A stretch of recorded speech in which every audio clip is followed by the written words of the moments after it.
Welcome to the Stillwater Gazette Candidates Forum. My name is Marguerite Reinberger.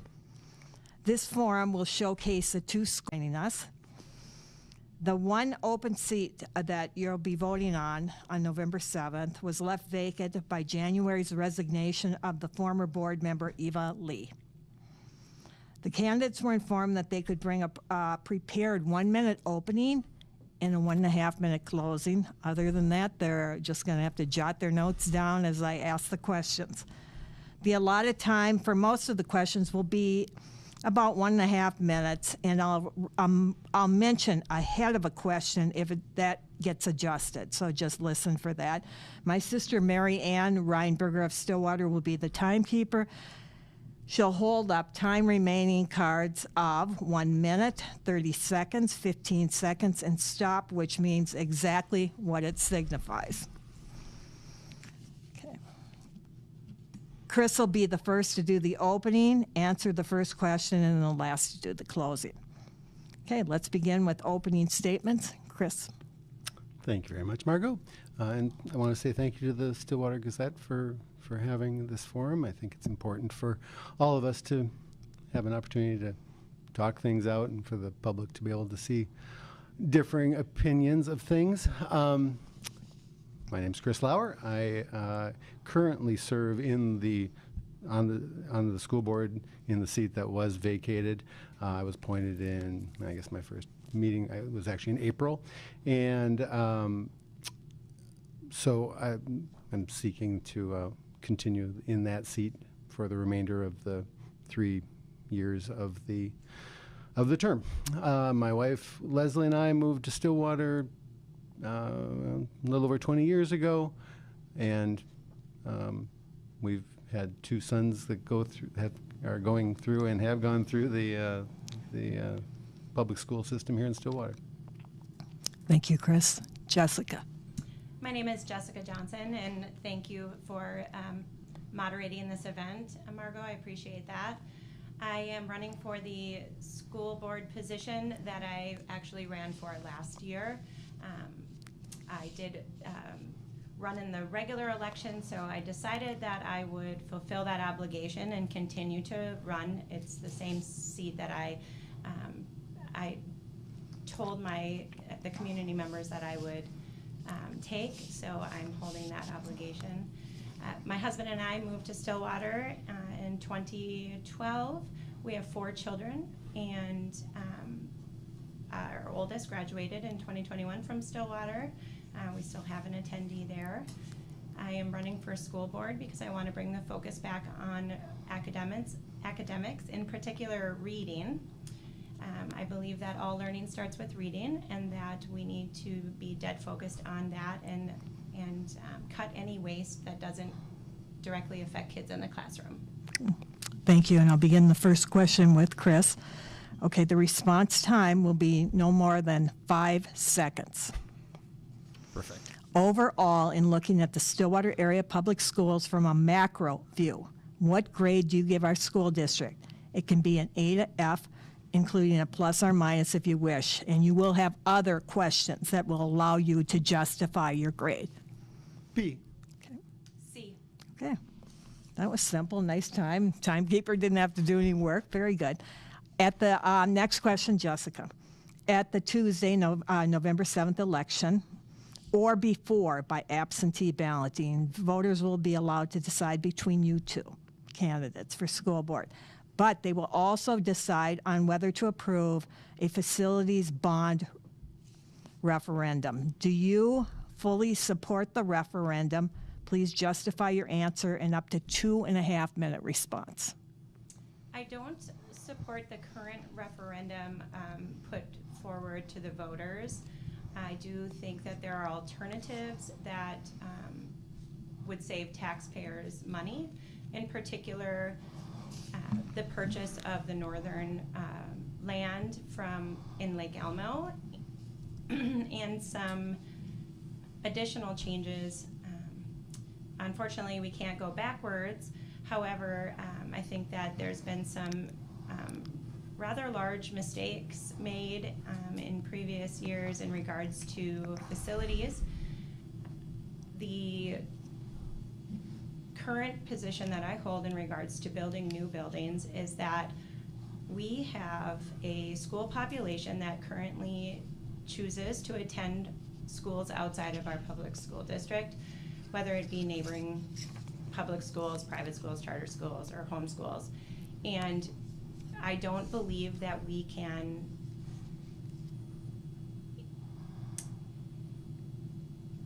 state that our enrollment will go up when we have academic decline for the last decade.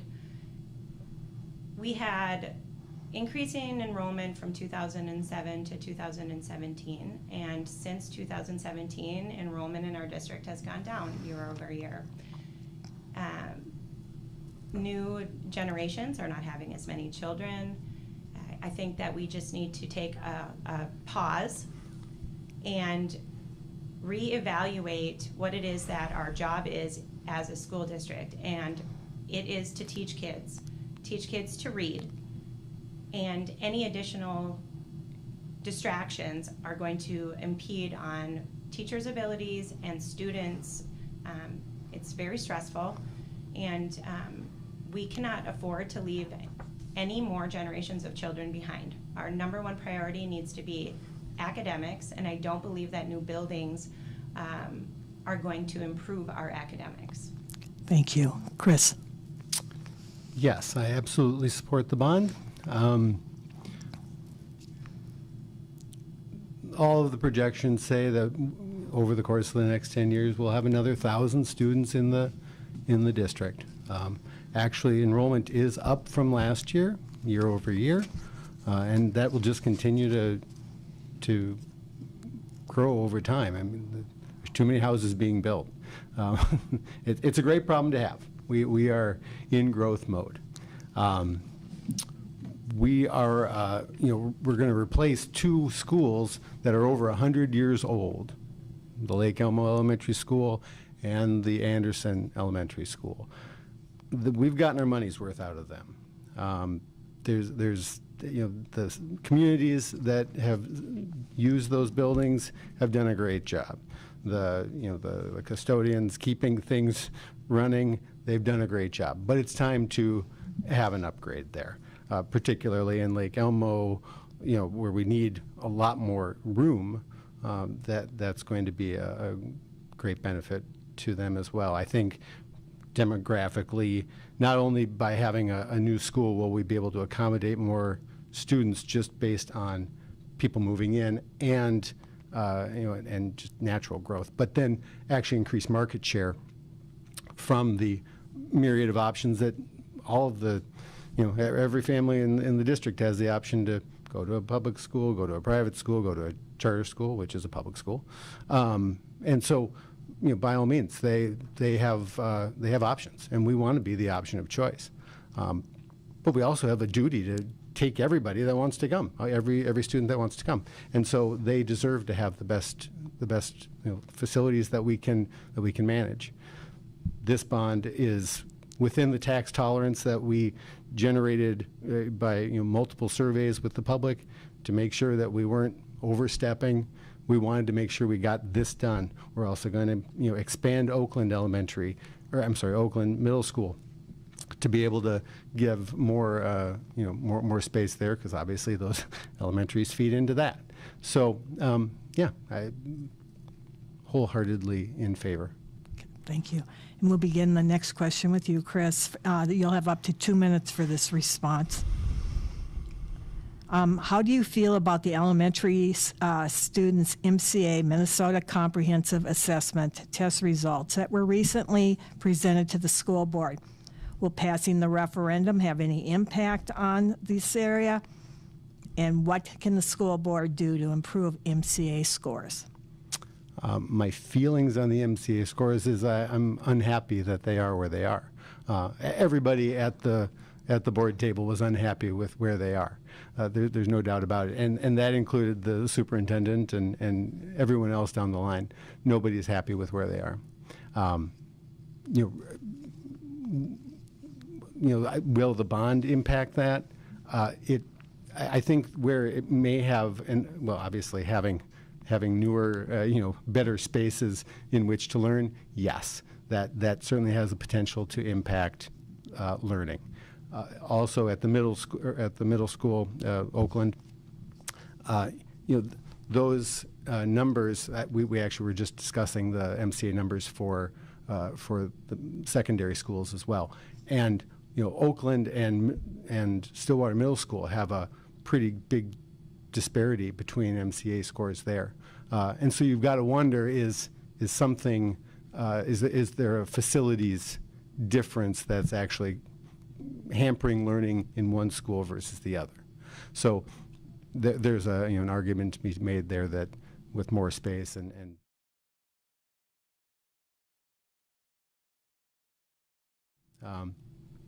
the board is absolutely laser focused on achievement. The superintendent is very much looking at everything that that the teachers are doing. He's been talking to the principals, he's been talking to the teachers, he's been talking to his directors to try to get a handle on the things that are impacting learning. A lot of that has to do with professional development and curriculum cuts that have been made in the past, and now that we have some stability, we're able to tackle those problems. Thank you. Jessica. I don't recall what the third part of your question The is. third part was, what can the school board do to improve student MCA scores? I will state, I don't believe that new buildings are going to improve MCA test results. MCA test results have been in a decline for 10 years. The MC test results at Brookview Elementary are significantly worse than they were a few years ago, and they have a brand new building. Rutherford has bad MCA test scores, so does Stonebridge. These are not old buildings. Buildings do not equal, or newer shiny buildings do not equal better results. I could take a group of children into this space here that we are in, and with focus, belief in themselves, and proper educators could teach them all how to read. I absolutely do not believe new buildings are going to improve our MCA test results. They may improve teacher comfort, and that could then lead to better results because the teachers are more empowered or happier. But we're here for the kids. The school board can help to put parameters in place that allow teachers to focus on educating kids. In particular, I believe behavior in the schools is causing a lot of academic issues. There are kids that are misbehaving and teachers are being redirected. The kids that aren't misbehaving are being disruptive. Their focus is being, they're paying too much attention to the behavior of kids. Some of these kids have never seen these types of behaviors, and to know each day that you're going to an environment that you leave feeling anxiety is going to impede on your learning. So I think that the best thing the board can do is to make sure that the principals and the admin staff, with obviously the help of the superintendent, are dead focused on teaching. You have to stop. Thanks. Okay, thank you, Jessica. I begin the next question with you. At this point in time, most of the remaining questions will be at 1.5 minutes unless I say otherwise. Jessica, what do you think the top 2 greatest challenges the school board is currently facing, and how would you suggest they be addressed? The top 2 challenges the school board is facing, one would be student academic decline. 2 is hard. I do believe that we're losing a lot of our experienced teachers. It is hard to tell what is the cause of that. I'm not sure if surveys are done. I don't have access to these types of things, but from what I've heard, teachers are leaving because they are not getting the support that they need, and a lot of times it leads back to behavioral issues in the classroom that are causing a distraction. We also have an issue with community the community being divided in what they believe or what is projected to be believed, the school board, the curriculums that the school board is choosing, a lot of the concern I'm hearing is that the curriculum is maybe inappropriate for one half and appropriate for only the other half. And what we need to understand is that all these kids come from diverse families, and we need a curriculum that is non-divisive, basic. All kids can learn to read, all kids can learn math, and we need to make sure that the curriculum is that black and white. Okay, thank you. Chris, for the 1.5 minute response on that question, please. Top two. Achievement, absolutely. As noted by the MCA scores, I'll say, do I think that the MCA scores are, perfectly accurate reflection of how our children are learning? No. I mean, there are other tests that we use, FastBridge, that are more accurate, in how students are learning. But longitudinally, MCA scores, that are what are seen by most people. And I'd say the other one is very similar and adjacent to that achievement problem, and that is the systems at the school level that have not been supportive enough of the teachers. And by that I mean professional development. I mean holding teachers accountable for the curriculum that we give them. There's been I get the feeling that there's differing levels of commitment to the curriculum as it's been given, and so we're trying to get a handle on that so that we can institute the curriculum that we have, particularly in reading, that's coming on board, and then teach the teachers how to teach it and get the results we want.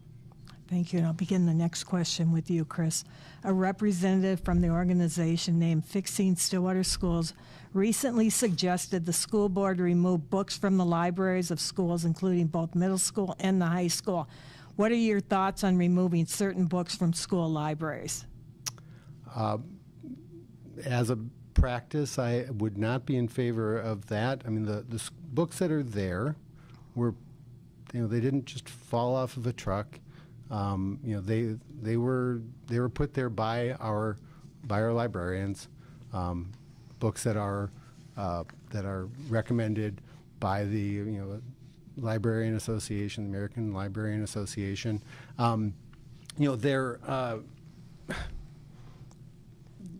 They're there for a reason. Obviously, if parents, it's discretionary. Those are all discretionary books. They're not curriculum. If parents don't want their children to read certain books, they absolutely have that right to not have them read those. They shouldn't check those out. If they have a problem with a book, that there is a process to address that and to try to get that book reassessed at a higher level. And so certainly community members are able to do that. But yeah, generally speaking, banning books, to me, not a good idea. Thank you. Jessica. I don't believe that Fixing Stillwater Schools wants to ban books. I believe that they want the public education system to have books that are age appropriate.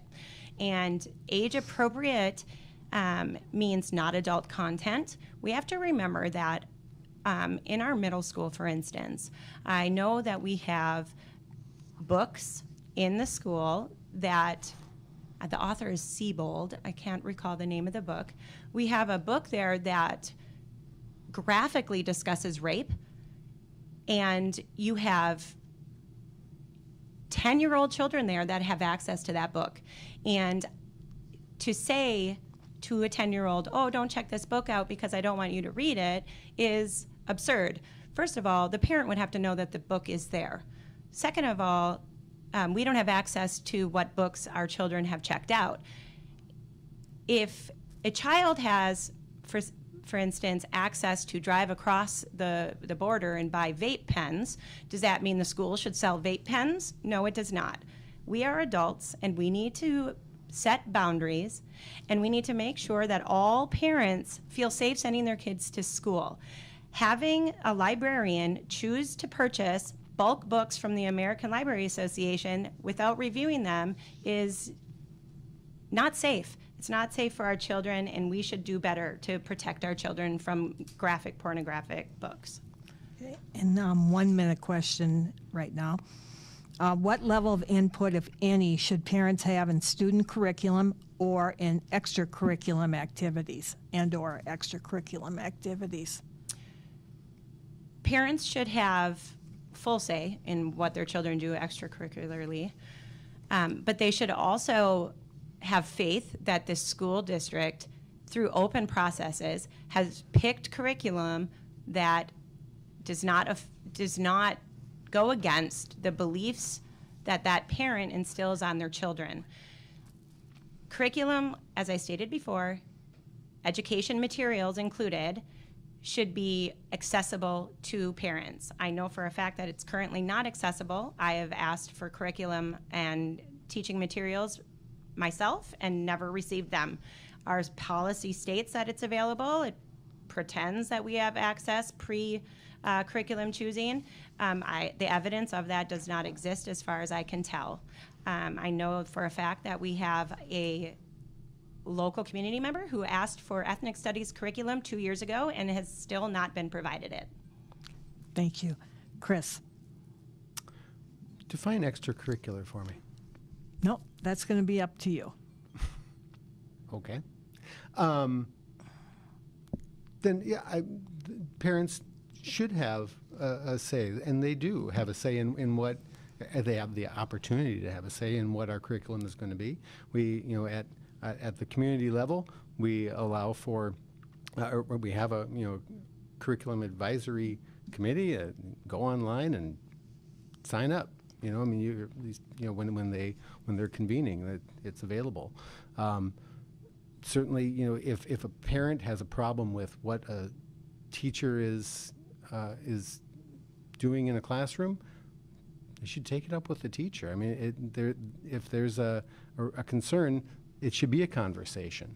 Absolutely, that relationship is important. Having a relationship with teachers can be very important in the learning process in general. 1.5 minute question. Chris, I'll begin with you. With staffing issues throughout the school district and with competition from other school districts as well as other public and as well as private sectors, how do we compete? Well, I think it's a great question because this is a tough market. Teachers have options, whether it's other schools or whether it's other professions altogether. They have a host of very marketable skills. So obviously, we are better if we have teachers with longer tenures and longevity in the district. That's better for learning, better for relationships. So. Yeah, absolutely. We need to do things that we can to compete. A lot of that, part of it's strictly pay. There are benefits that obviously come into play. But professional development is another really big piece of that. If they're able to grow as a teacher, and move up the that ladder with experience, that's important to them in the long term. And it's not just teachers. It's the paras. It's everybody. It's all the employees of the district that are all facing the same pressures. And so part of it too is letting them know that they're valued. I mean, I think as parents, we probably don't do as good a job as we should on a regular basis saying thank you, because they have a hard job. Thank you. Jessica? I think first and foremost, we have to understand that teachers started their career so they could teach kids. We need to create an environment conducive to that, and give them more freedom in their classrooms to teach. And in doing that, I guess the first step would be to remove all of the additional roles placed on teachers, whether they be bureaucratic roles or behavioral specialists, counselors, social workers. These are not things that teachers signed up for. We need to have resources for them to send those types of things to, pathways for them to get some of that workload off of their back, so they can focus on teaching and engaging their students and becoming close to their students and having time to talk with the parents. One of the other issues I've found with my kids in the schools is there are so many applications and systems and programs that I'm not sure how the teachers have any time to plan for their day when they're entering data in 6 different, 8 different, depending on the school, systems. One for grading, one for homework. Maybe we need to remove all the technology and go back to a book and some paper homework, and provide time for those teachers to teach. Thank you. And I'll begin the next question with you, Jessica. Do you think the district is able to adequately address the student achievement gap that exists due to socioeconomic factors such as race and ethnicity and wealth? And if so, in what ways? Absolutely. It's been done in numerous other public schools. A couple in Texas come to mind. Actually, I believe there are 2 schools in Texas that the achievement gap is in reverse. Hispanics are scoring higher on tests and MCAs, or their whatever test they are using there. They're scoring higher than light-skinned classmates. I do believe that it doesn't matter how much melanin your skin has. You have the ability to read. Socioeconomic is a little bit different. I say that coming from a lower middle class to poor family. However, I had quite the success in reading, and I think that was because the teachers believed in me and they worked with me. So having that ability for those teachers to support the students is key. Allowing them access to books and different things to bring home, maybe other methods to study even though they don't have help, or access to paras or different people that can help them inside of the school, maybe after school hours. But I absolutely believe that there's no reason to have an achievement gap. If we put our focus on the kids, I believe that every one of them can learn to read. Thank you. Chris? Read the question Sure. for me again, would you? Do you think the district is able to adequately address the student achievement gap that exists due to socioeconomic factors such as race and ethnicity and wealth? If so, in what ways? Yeah, absolutely. We have the ability. It has to be intentional. We break out, things like MCA scores. We look at different groups in that, and there is a noticeable gap. And so, some things that we need to do is more outreach to families that are, somehow, if they're disconnected from the schools, if they're brand new to the district. If some of these parents are brand new to the country. In some families, there's going to be a language barrier. We have community outreach staff to try to help them plug into our system. Things like food insecurity. We've been able to address that at least at the breakfast and lunch level, which is I think is a great everybody benefits from it, and in particular if that's where your calories are coming from, primarily during the day, it's an amazing benefit for students. Thank you. And Chris, I'll begin the next question with you.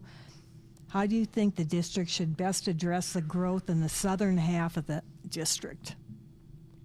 Well, I think we're doing it. I mean, how do we best do it? Pass the bond, build the new Lake Elmo school. It's kind of what was driving the school closures several years ago, was that recognition of the growing population in the south, not so much in the north. The school closures were something my family got caught up in. We live in Stillwater proper, and Oak Park Elementary was closed down. These decisions that we make, we weren't happy about that at the time. I was, certainly part of the Pitchfork Nation, but the fact is, while it was maybe poorly communicated, it's kind of started that process of moving resources to the south, getting Brookview built, and so that's primarily what we can do to add capacity where we actually need it. Thank you. Jessica. I believe that the growth in the Southern District, albeit rapid and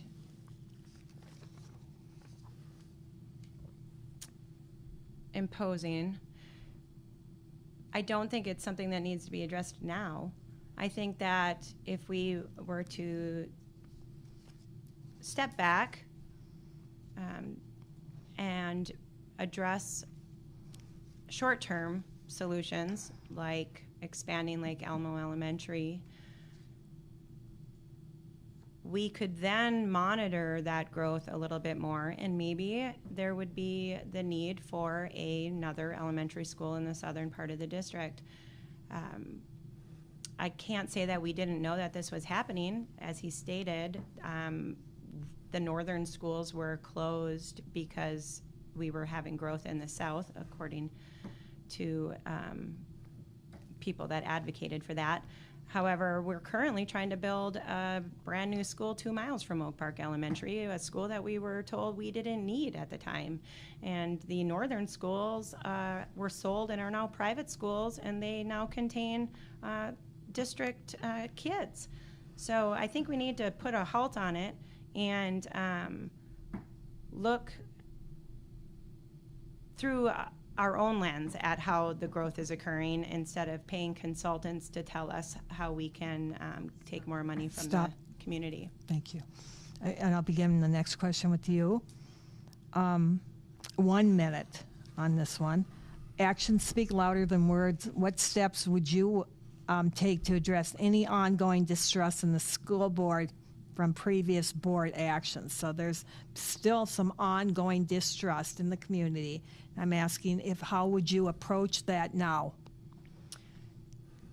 By taking accountability and leading us through it, trying to figure out ways that the community can heal. I don't believe that opening new schools is going to help in that healing. I think it's still way too new for a lot of these people to close schools and then say, now we need to build new ones. We can't do anything about what happened in the past, and to be honest, I'm grateful that I wasn't too heavily involved in that, so I don't have a lot of that feeling moving forward. We can learn from our past, but there's nothing that we can do about it now. And just because we're headed down the path that we're on doesn't mean we can't adapt or change routes. If we see something, that looks like a better resolution. And I think that it would help if our board had some diversity itself, diversity in thought, which is something that I hope to bring to the table. Okay, thank you. Chris. I think there is distrust. I mean, I think I've felt it myself, not in the not too distant past. A lot of that was fomented in the last several years since the last school closures by just chaos on the board. The board did it to itself. people could watch a board meeting. It was sport, blood sport, and so it is having the stability, the business-like manner with which we are conducting business now on the board. I find it calming. It's being on the inside, it makes it a little bit easier to be trustful of the process. But the fact is, we have discussions. We don't all agree all the time, but we come to the end of a discussion, make a decision, and support it. Stop. Thank you. Final question, 1 minute. Okay, I'm sure there have been, because we just have so much time, but there have been issues that are important that you would like the viewers to know how you stand. And would you address any that we did not discuss during this forum that you think are important enough that the viewers should know how you feel on them? I mean, you've done a good job of picking out most of the good ones. Well, I appreciate that, Chris, Yeah. but buttering me up won't get you anywhere. I think some things that maybe get lost if you don't spend time watching a school board meeting. I mean, you asked the question earlier, what's Dr. Funk like? Great question, because he's the one that's really in charge of captaining that ship, or he's Army, so he probably wouldn't like that. But he's got this great way of dealing with people. It's very direct, and so that's what our leadership looks like right now. It's very hands-on, direct, and looking for solutions that in the past have just kind of gone by the wayside and just accepted. Thank you. Jessica. Yeah, I'd like to address transparency in the district from where I sit, which is obviously not behind the closed doors, district meetings and whatnot. It seems that we are sometimes misled. There's a lot of rah-rahing and everything's great. Community action teams helped provide us with this data. Learning Advisory helped provide us with this data, but there's no evidence that those people were community members.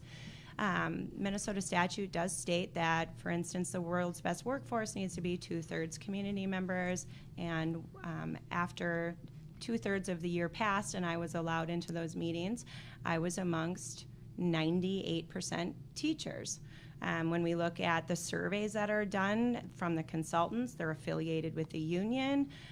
The Vote Yes campaign is funded by the union. The current school board is completely union. And the questions that I have to ask are not, I don't believe, Stop. the answers. We'll begin closing statements with Jessica.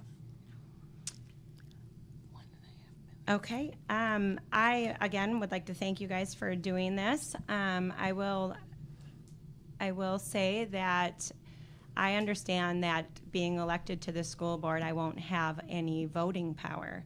But I do think that it would help to show the school district community members that we are open to an alternative view.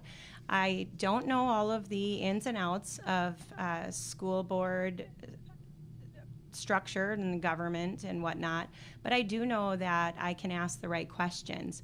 And we should welcome an alternative viewpoint on our school board. I think that any business would ask for a multitude of views, and that business would find to be more successful because of that.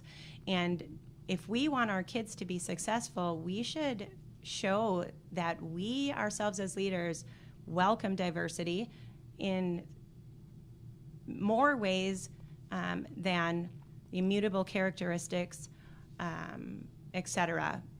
Thought, critical thinking, these things should be welcomed, and our community, in an attempt to help heal and bring them together, I think would benefit from having a voice on the school board that isn't always in agreement or in alliance with I have no other or no better way of saying it, but union agendas. Thank you. And Chris, you have a minute, up to a minute and a half for your closing. Thank you. Thank you again for moderating this and to the Gazette. It's I really I thought hard about just throwing my hat in the ring when the appointment process opened. That it took a lot of soul searching, and I realized that the school district has given my children, my family, a lot, and it's incumbent upon all of us to keep that ball rolling in whatever capacity we have, and so. I am, at a base level, I'm a proud pony. This is this school district is worth working for, and so I appreciated the opportunity to be appointed. I would appreciate the vote of the community. Feel free if you want to go to Chris Lauer for StillwaterSchools.com. You can read a little bit more about me, see a picture of me with a carrot, and I think there's a lot to be hopeful for. Not everything is great, but we're working towards great. Thank you, Jessica and Chris, both for participating. And Taylor, Kyle is over here she's the managing editor of the Stillwater Gazette, taking copious notes. I don't think she looked up at all. Her write-up of this forum will appear in an upcoming Stillwater Gazette, as well as online. It will be accessible for those who are not subscribers. Also, my gratitude to the Stillwater Gazette for sponsoring impartial candidate forums for years, as well as my thanks to Valley Access Channels and their talented staff for accommodating and then capturing these forums so that you, the voter, can be better informed. And of course, thank you for joining us.